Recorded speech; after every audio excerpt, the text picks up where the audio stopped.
मैं चाहूंगा कि 2 मिनट प्रेस को संबोधित करें, उसके बाद माननीय राष्ट्रीय अध्यक्ष जी संबोधित करेंगे। मेरी सभी प्यारे प्रेस बंधुओं, माननीय मंत्री अठावले जी, हमारे प्रदेश अध्यक्ष पवन गुप्ता जी, मासूम जी एवं तमाम पदाधिकारी जो अलग अलग शहरों से, अलग अलग स्टेट से आए हुए हैं, उनका यहाँ पर हम स्वागत करते हैं। हम शुद्ध रूप से समाज सेवी हैं और व्यापारी भी हैं। सिर्फ हम इस पार्टी में जुड़े हैं बाबा साहब के विचारों को देखते हुए। हमारे माननीय मंत्री जी इतने सरल इंसान हैं जो हमेशा रात में 12 बजे भी किसी के लिए खड़े हो जाते हैं।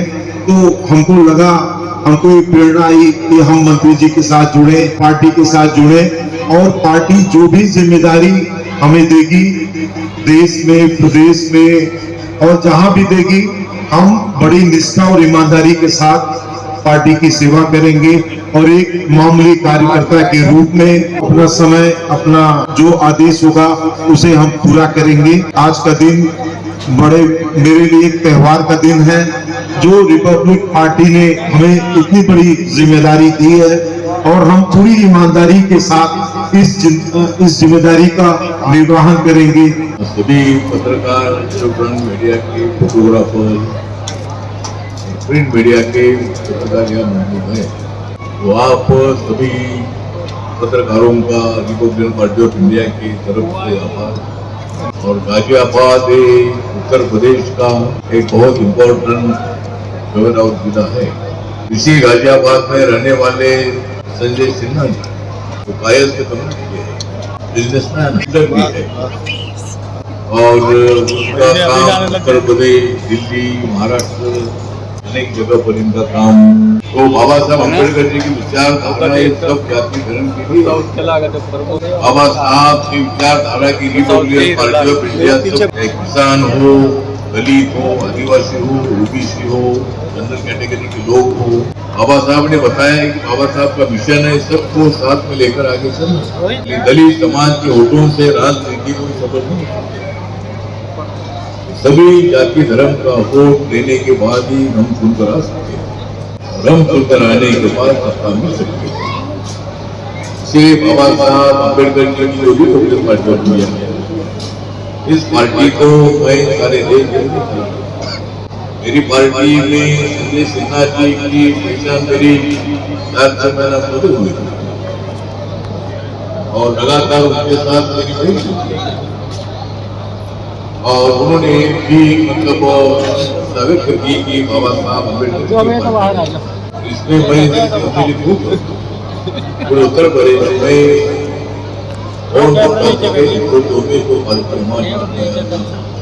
तो मजबूत करने के लिए मैं पूरा सहयोग हूँ, और इसीलिए उनको राष्ट्रीय उपाध्यक्ष उनको मनोनीत किया जाता है, और वो हमारे पार्टी में आने पश्चिम उत्तर प्रदेश से, पश्चिम उत्तर प्रदेश में रिपब्लिकन पार्टी को बड़ी ताकत है।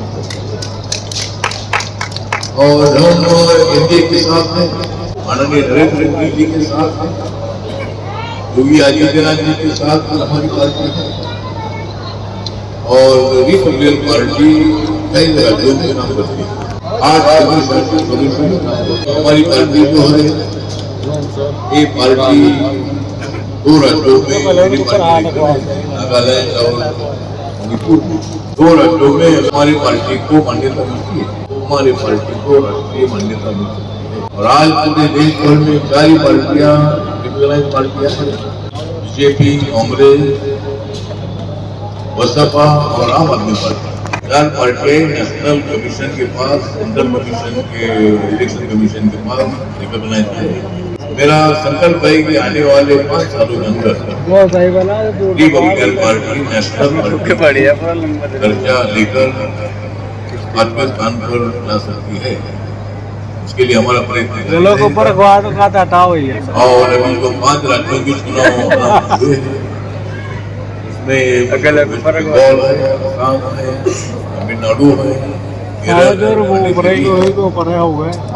स्टॉप यार, बात करनी है, आप बाहर जाओ ना, मोबाइल तक रिकॉर्ड हो रही है कि हमें या लड़की नहीं भाई थोड़े फोन करो, पीछे पीछे कर लो। या फोन कुछ सीटों पर हम चुनाव लड़ने के बारे में विचार करेंगे और कुछ राज्यों में बीजेपी का समर्थन करने का भी निर्णय हमारा हो सकता है। अभी हमारी सेंट्रल कमेटी में बातचीत हो रही है, उसके बाद हमारा निर्णय हो जाएगा।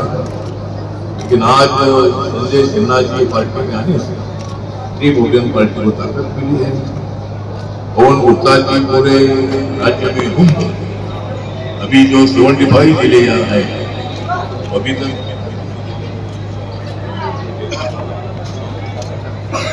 तो जो 75 जिले उसमें से 75 जिलों में से 65 जिलों में हमारी कमेटी है। हमारी कोशिश जारी है कि आने वाले लोकल बॉडी के चुनाव में हम कुछ कैंडिडेट करेंगे और आने वाले 27 के चुनाव में श्री बहुजन पार्टी बीजेपी के साथ अलायंस करेंगे। हम कुछ सीटें लड़ना चाहते हैं। आदरणीय मायावती जी का जनाधार निकाला जा रहा है। माननीय घनश्याम जी ने बहुत कष्ट था बहुजन समाज पार्टी को बाबा साहब अम्बेडकर जी के नाम पर सारे देश में बड़ा करने का काम किया था। सबसे बड़ी सफलता माननीय घनश्याम जी को उत्तर प्रदेश को मिली। इसका कारण यह है कि उत्तर प्रदेश में 22-23% दलित वोट मिल रहे हैं। महाराष्ट्र में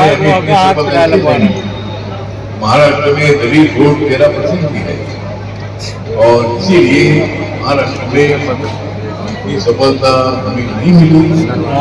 लेकिन माननीय घनश्याम जी ने दलित, ओबीसी और माइनॉरिटी इनको शुरू में इकट्ठा करने का काम किया और बाद में ब्राह्मण है, बनिया है, ठाकुर है और बाकी के जो सभी लोग दलित, ओबीसी है, माइनॉरिटी है, सब लोगों को एक साथ लाने का प्रयत्न हुआ और माननीय मायावती जी अपने बलबूते पर मुख्यमंत्री बन गए।